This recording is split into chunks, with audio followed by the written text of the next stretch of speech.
It's a podcast day. It's a podcast day. It's officially happening. Here we are, Kristen Hange. Natalie Roy, podcast 211. 211. That feels like a I think thing. I think so. I can't believe we've had that many conversations that we've recorded. We really like to talk to each other. And it's Welcome. only the tip of the iceberg. We've had Yeah, so many other ones. I know the ones we don't record. Welcome to the Create Podcast.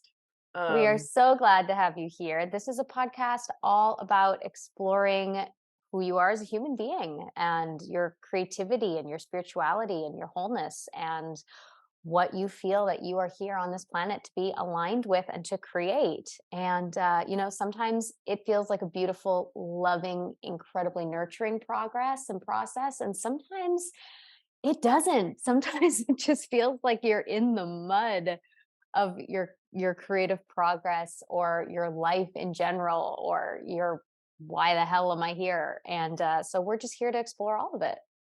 yeah, Stephen Pressfield talks about that when writing. There's this being lost in the wilderness section of writing. And when we're writing our stories, this moment where the character is lost in the wilderness, that is just a mythic thing. And it makes me think of the heroine's journey, which I love, which is there's the abyss, there's the descent, there's that moment where you're just in it and you can't get out of it and you can't speed it up. You just have to be there and feel it. And it's often a time of deep isolation, and Hmm. being lost is part of the process. Yeah. Ugh, ugh, I yeah. I have so been feeling that. I was just sharing with you this morning, which I'll share for the podcast. The abyss is my closet. I spend a lot of time in my closet these days, and I'm so grateful that I have a nice big closet that I can like lie in and actually like lay and sprawl out in. But man, I have spent a lot of time these last months just lying on the floor of my closet and crying and feeling. And I don't even say that so anyone reaches out and goes, "Oh my gosh, how do I make you feel better?" Like there is truly not a problem to be solved here. It's just being in the abyss and being willing to let it last as long as it does and knowing that it's purposeful and knowing that it's part of it and it's not my job to bypass it or gaslight it or try to make it better or decide to put a big cookie in my mouth so I don't feel it, or decide to just work so I don't feel it. It's like really the call is just to be with it, to befriend it, even if I can. But man, the abyss feels cavernous, these days.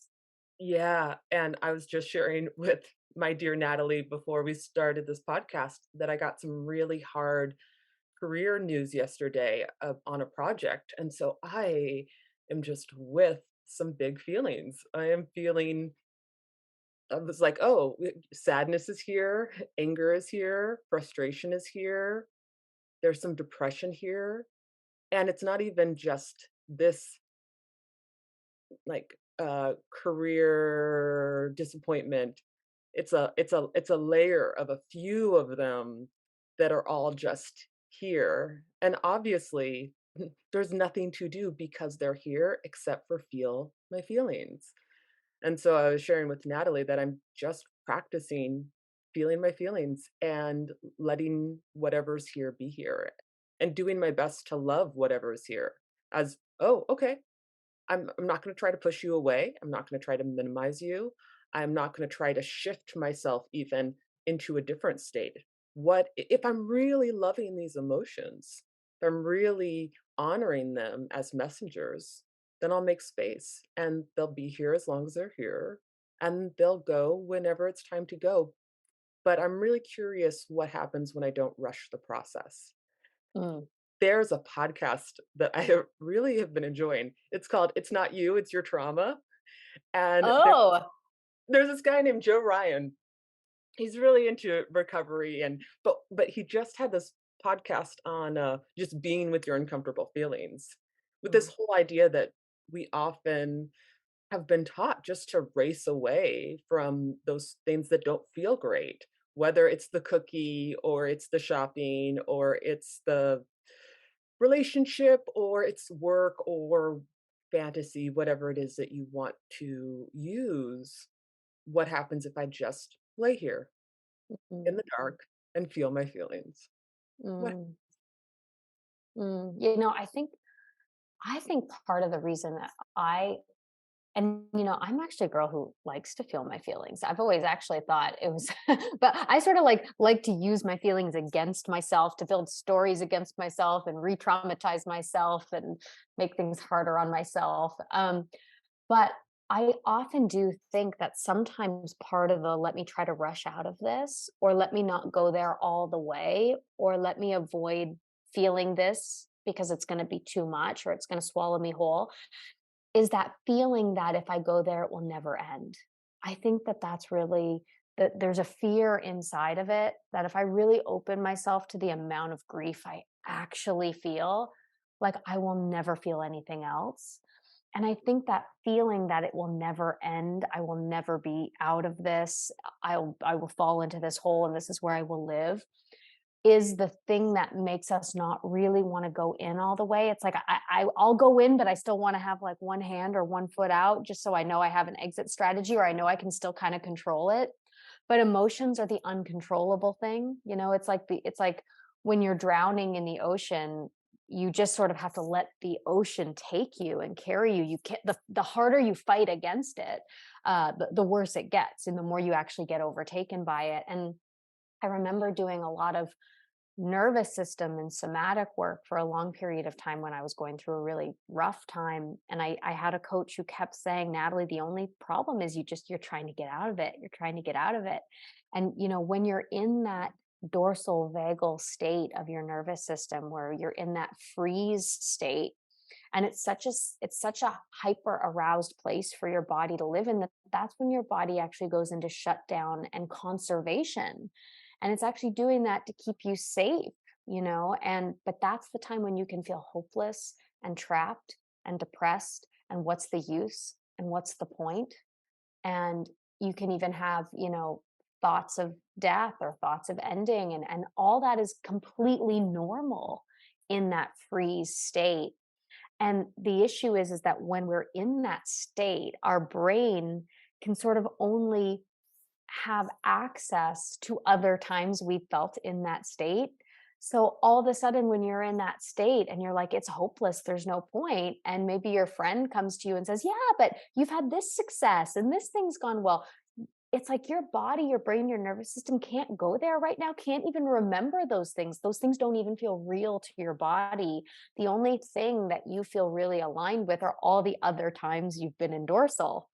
And so it makes sense, as you like so beautifully described, that when this particular feeling for you comes up, this particular disappointed feeling, all of a sudden, all the other times you felt that way are just here and present and in the soup. And it can feel so overwhelming and like so much to process.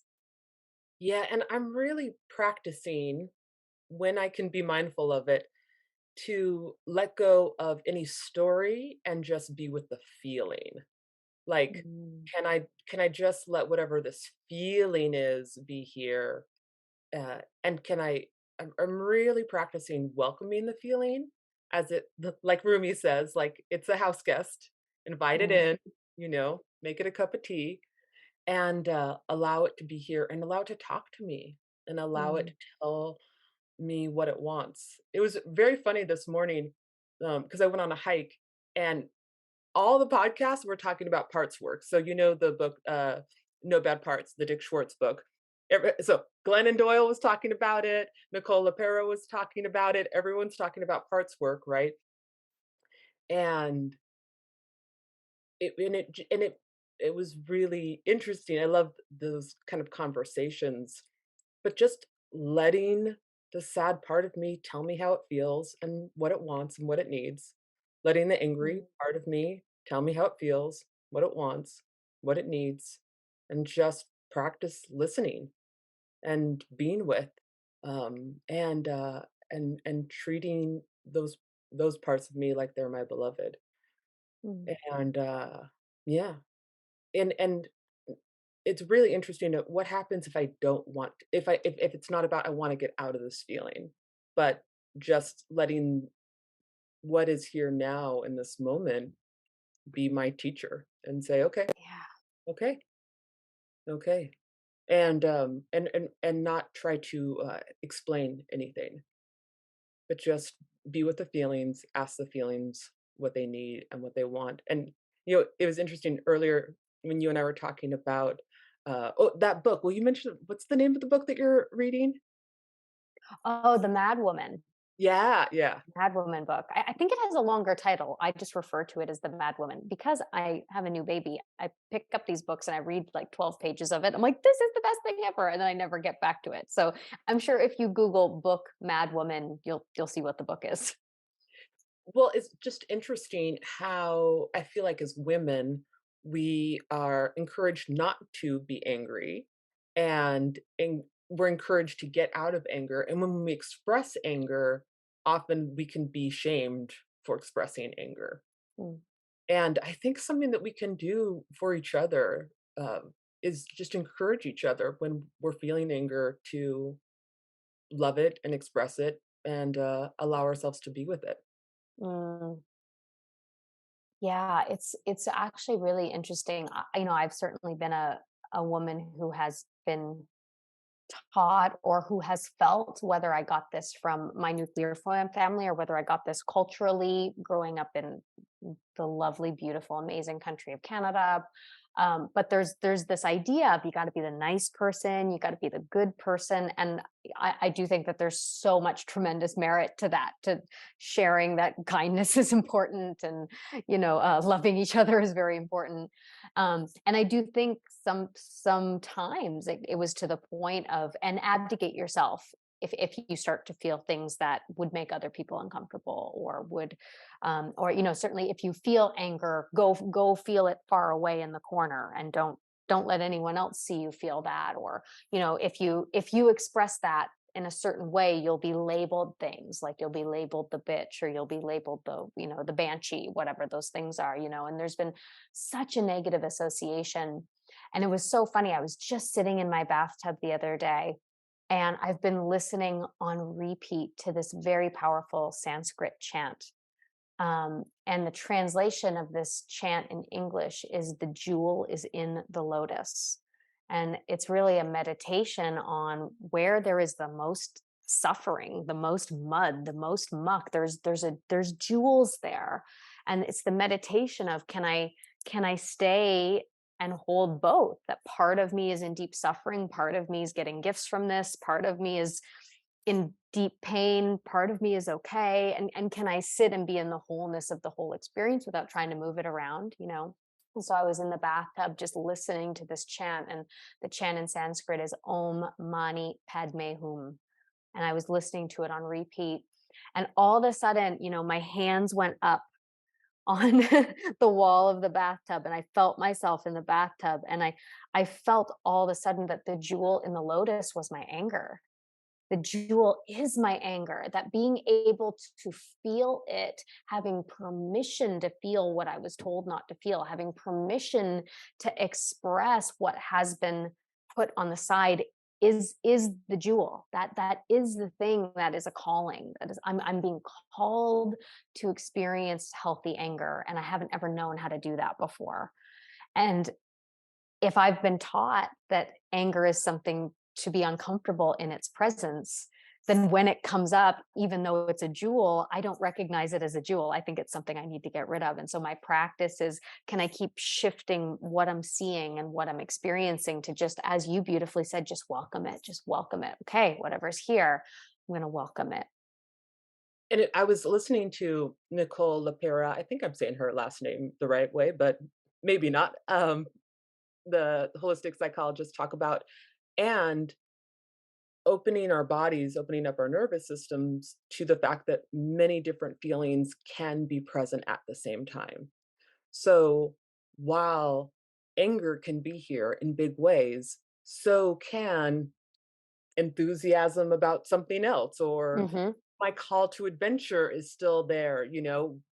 And I think as we are growing as a collective and we feel deeply these issues that are alive in the world, where the correct response to them is anger, is sadness, is frustration. That is the correct feeling in the body to things that are going on. But if we haven't allowed ourselves to feel those feelings, then we will negate them, we'll numb them, and then we'll never get to the action that those feelings are calling up inside of us. Mm. And we have to be able to feel them for ourselves in order to feel them for the world. So learning, "Ooh, it is safe to embody anger, it is safe to embody sadness, it's safe to embody frustration. It's actually necessary that I do this for myself so that I can do this on a large level, on a collective level."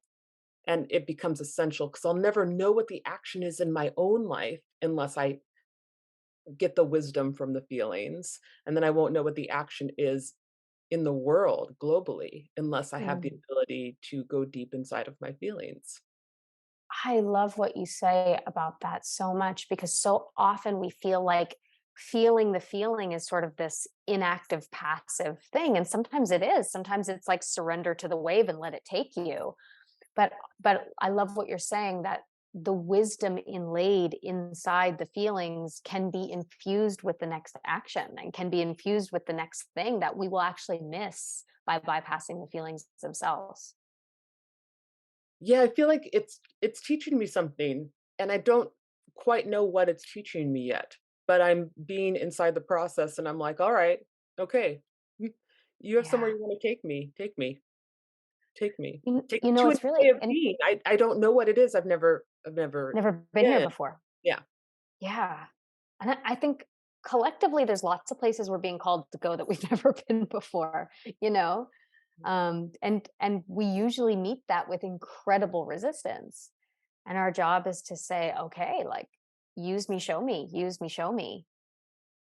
You know, in this conversation about feelings, it's really interesting for me to watch, you know, because I have a 7-month old and she's really good at feelings and she's really good at big feelings, she's really good at having multiple feelings at once, she's really good at letting them pass.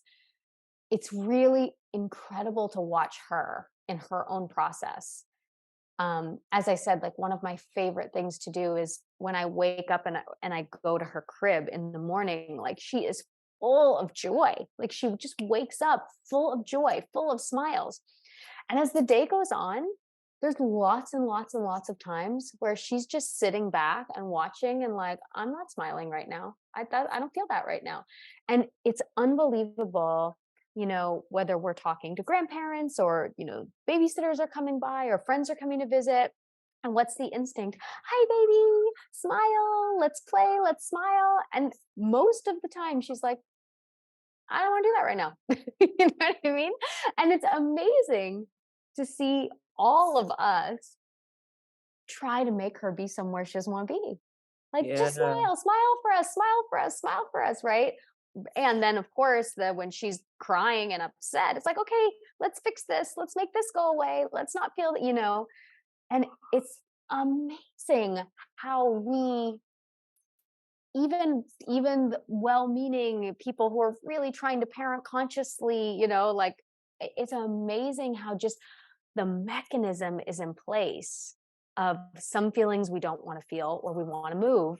Like if you're sad, we want to move that really quickly, or we want to give you a bottle, or we want to make it go away. And you know, sometimes she does need a bottle. Sometimes that's why she's crying because she's trying to communicate. She doesn't have any other way to do it.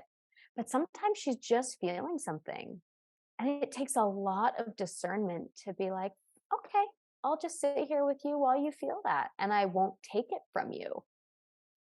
By the way, what a beautiful gift to give your daughter is you get to have your own experience, and I'm not gonna try to change your experience.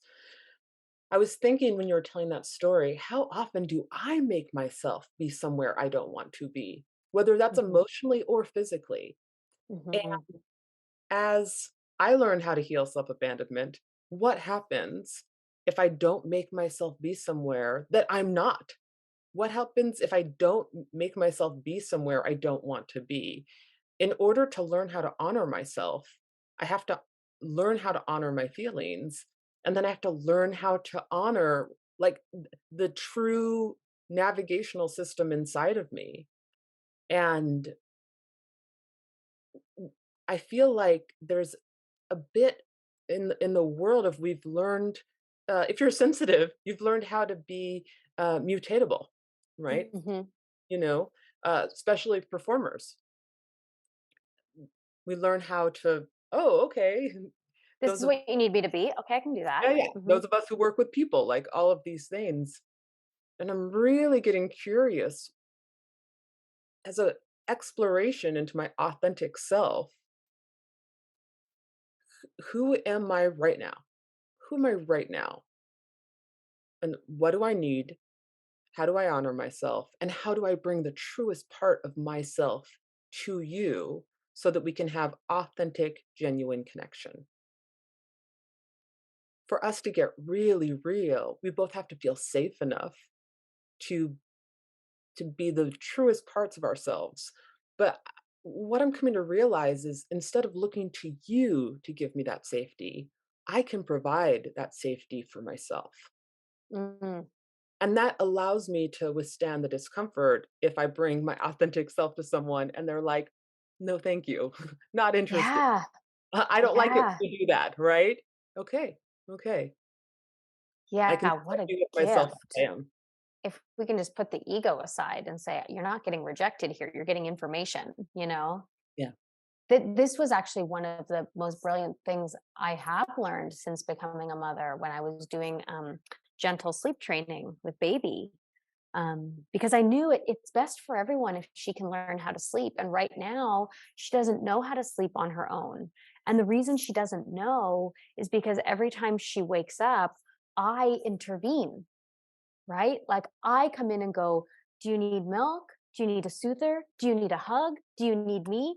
And so she doesn't learn how to be the source of her own soothing when every time she needs soothing, I do it for her, right? And so I had this wonderful sleep coach who I would call at all hours of the night, and she was so wonderful. And she would say, sleep training is more about the parent than the baby.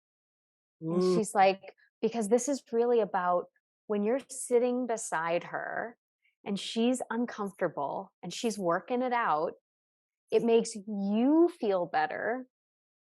You inside yourself, you feel better when that problem is solved.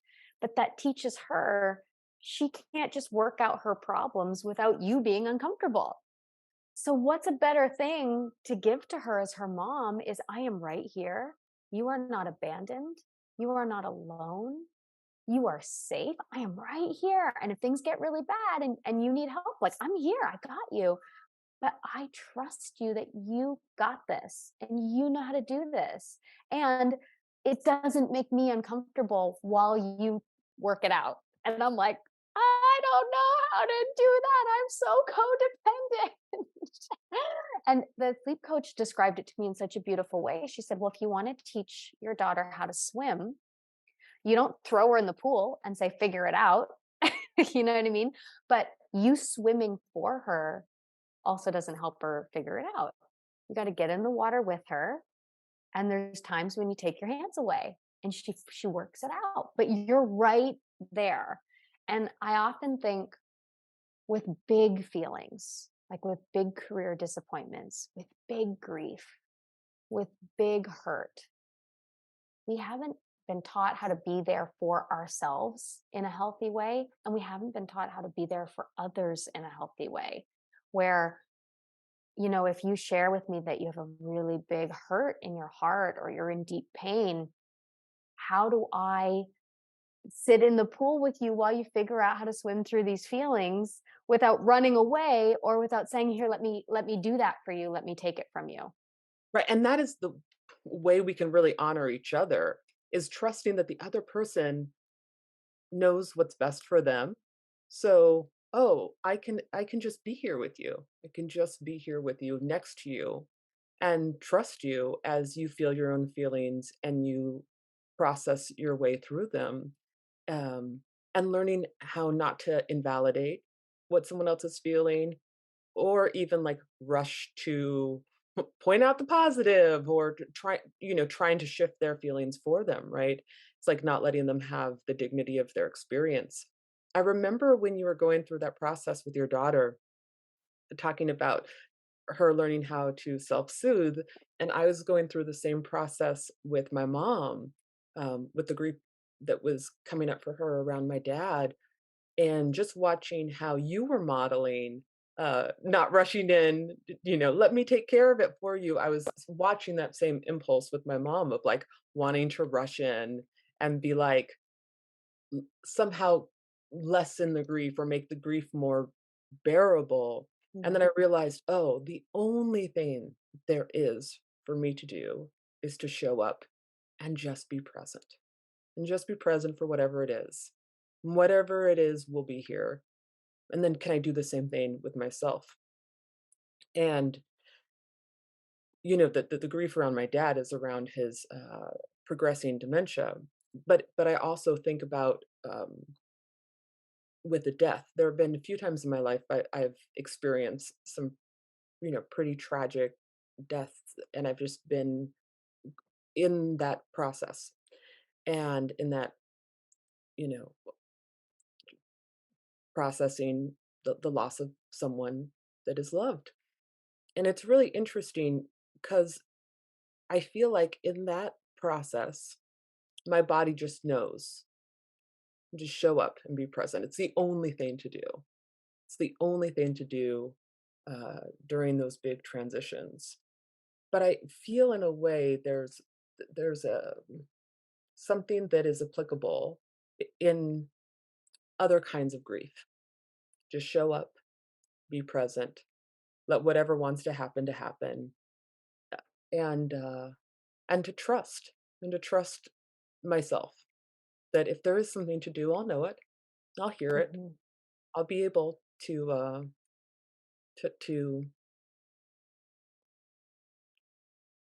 pick up that action in the moment. Yeah, yeah, I'll be able to respond.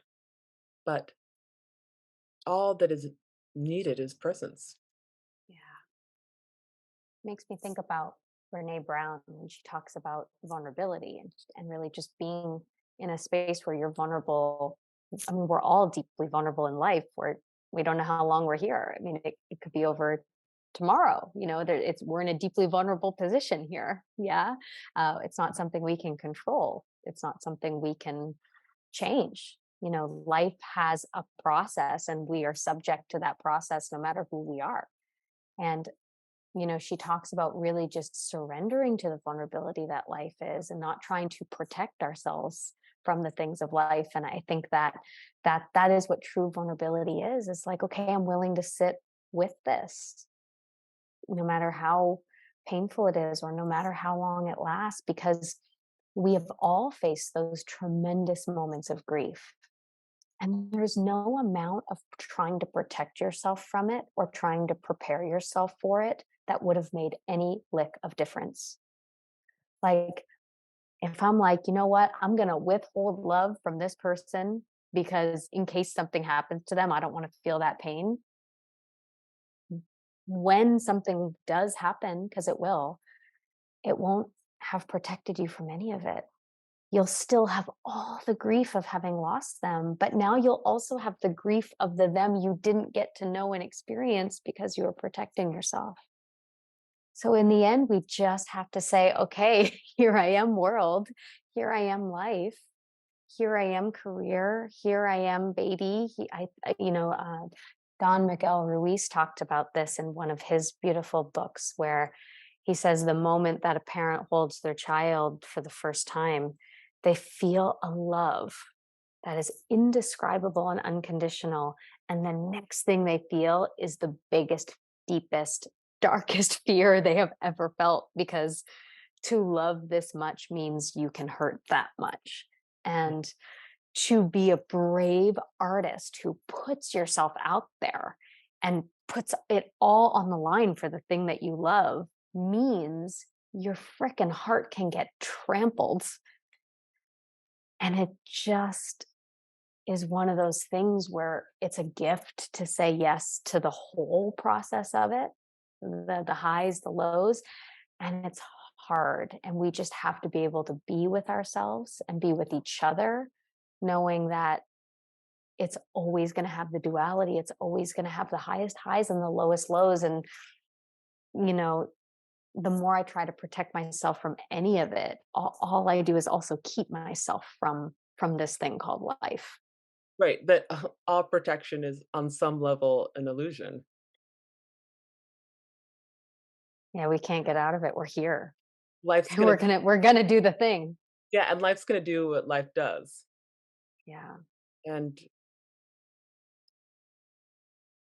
actually allowing ourselves to feel everything that is here is like there's such a richness to it. And perhaps the great opening to whatever the experience that life is giving is the I don't want to say the word opportunity. It's like the invitation. Can you? Can you open your heart all the way to everything that life is asking you to feel? It's an invitation. And and I can be gentle with myself and loving as I go through the process of feeling things that are really uncomfortable to feel. And I feel like if anyone is good in these times, just put on some Ram Dass, you know? Like, put on some Ram Dass and just listen to him say, "And so, And so and so." I love when he's like, "Ah, anger's here again. Ah, there you are. Haven't seen you in a while. Good to see you," you know? Gosh, yeah. And just how he just has for me this beautiful way when I am deep in the trenches of life. There is something about Ram Dass that allows me just a little glimpse into being able to laugh at it a little, Mhm. a little glimpse into being able to see that I'm not special. It doesn't only happen to me. I love when Caroline Miss says, when people are going through insurmountable challenges like an illness, they say, "Why is this happening to me?" And she says, "Well, who do you think it's supposed to happen to?" I mean, life happens to all of us. This happens to be the part that happened to you, but like, who's it supposed to happen to if not you? And it's hard. It's hard to swallow.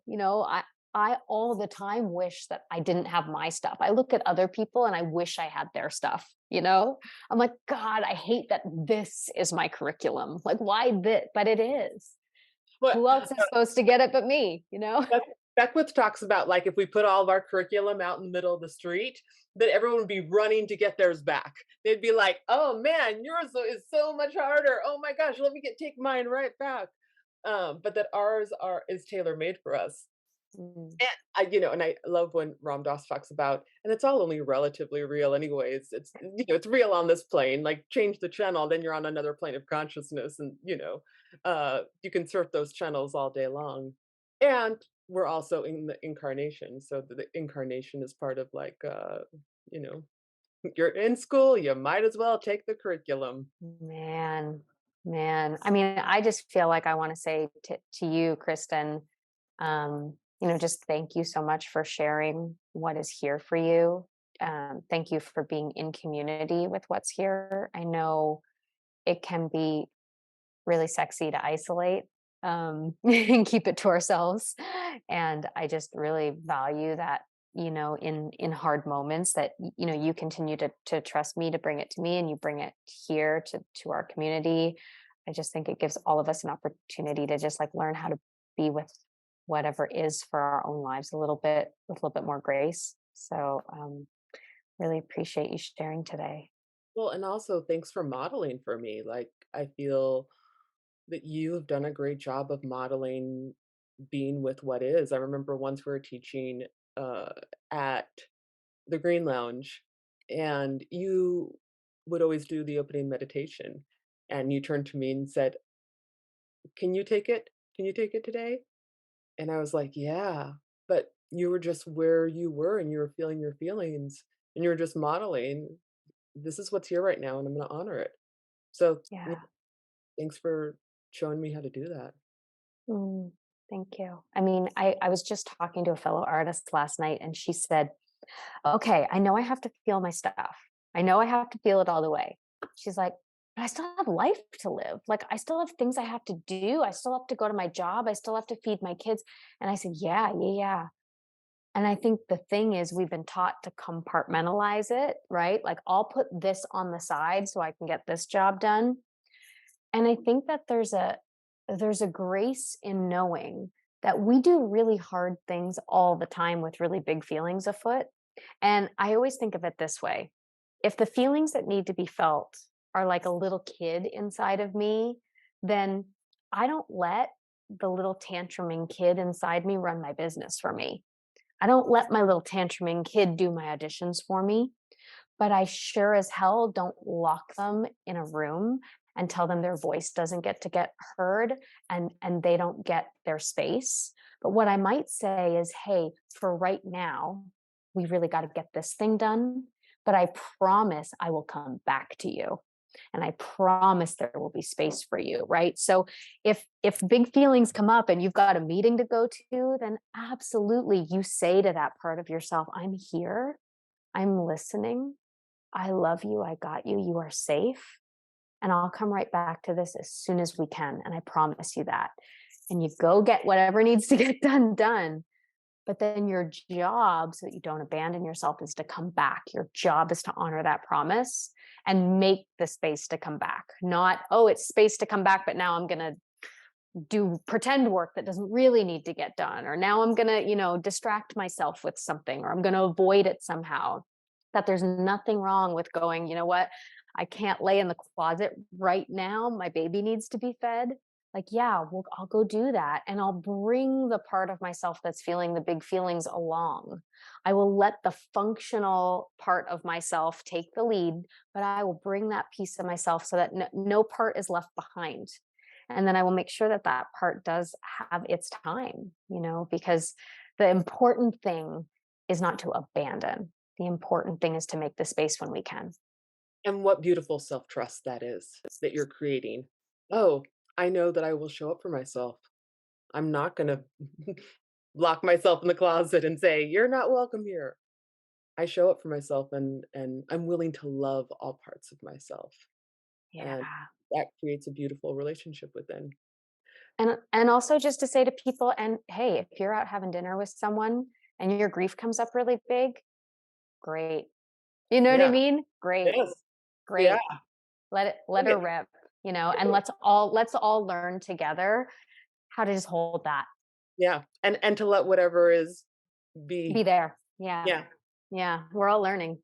We're all learning together. Natalie, did Kristen, you have any fun offerings that you want to tell us about? I do. Okay, I have two really, really fun things I want to tell you about. The first thing I want to tell you about is I am teaching a really, really amazing, fun acting class. It's an acting self-tape audition class. It starts on the February the 7th.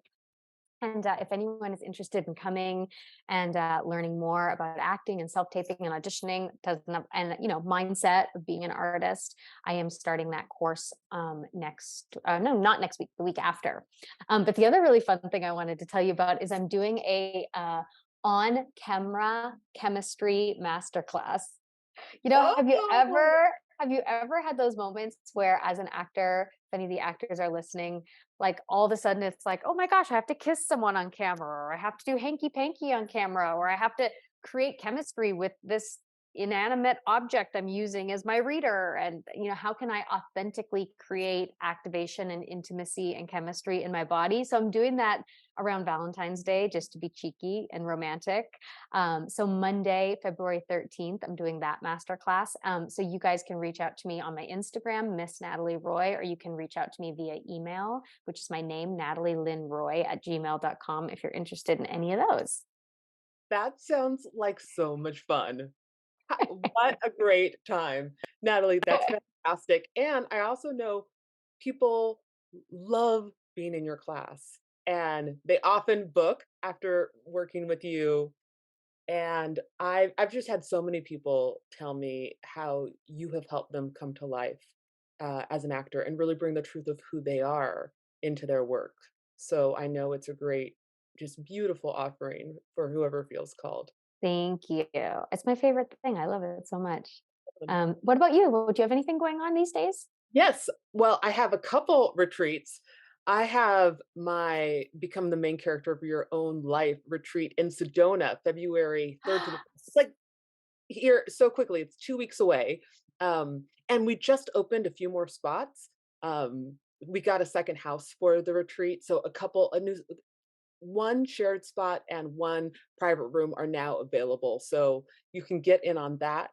I'm also teaching retreat solo show a solo show retreat with Maddie Corman in March, the 9th to the 12th. So if you have a solo show and you want to workshop it with me and Natalie over the course, me and Maddie over the course of, The other Natalie. yes, yes, yes, you can sign up for that. And we're helping people tell their stories, like the really intimate, deep stories, and we're helping them find Oh their God. structure and expression so that there's something so healing not only about writing your story but also speaking it and being witnessed and letting it be of service in the world. And Mm. I always have my ongoing story space if you would like a collective to be supported and encouraged and uplift as you're writing your story. So that is always available. And then you and I have a retreat this summer, which hasn't happened in a while. And we're Oh, we are doing an in-person retreat. I'm just saying the first in-person retreat we did, I met my husband. That's right. The second in-person retreat we did, I'm sure something amazing happened. I can't remember, but I'm sure something really cool happened. And now is this the third one? This is the third one. Yes. I'm so excited. So friends, we're going to Florence, Italy. It's going to be romantic. It's going to be delicious. It's going to be sensual and fabulous and expansive. We all have not gotten the chance to travel, especially together with an incredible, like high vibrational group of like-minded people. It's going to be incredibly special. And that is going to be happening on June 23rd to 25th in Florence, Italy. And we would love to have you come and join Yep. us. We just had to do a little date change. So if you thought about going before and you're like, oh, but those dates don't work, we had to do a little shift. So we're now at towards the end of the month. And I just know they're a great time. I get excited just thinking about it, the friendship, the community, and then also this really exciting and exploratory deep work that we do together. Yeah. So if you're interested in any of that, you can reach out to Kristen via her Instagram or her email. Do you want to give people those specs? Yeah, so my Instagram is at Hangy Love. You can find a link in my bio. And if you're interested in any of my classes, you can reach out to me at kristenhangyclasses@gmail.com. And so you can reach out to either of us, email, Instagram, if you're interested in Florence as well. We have limited space, but we'd love to have you. Yes, and Natalie, will you give your Instagram and email so people can get a Yes. hold of you? I am Miss Natalie Roy on Instagram and natalielynroy@gmail.com on email. We love you. We're so grateful to you for being in this conversation with us, and thank you for being who you are and for being willing to feel everything inside of you. Thank you so much for listening, and thank you for being committed to showing up for your dreams. If you would like to know more about what we are up to or find more information about our podcast, upcoming retreats, or anything else, please go check out our website, www.thecreateseries.com. And you can come and jam with us on Facebook. I know we're still on Facebook. We have a Create community page, and that's Create C.R.E.A.T.E.E.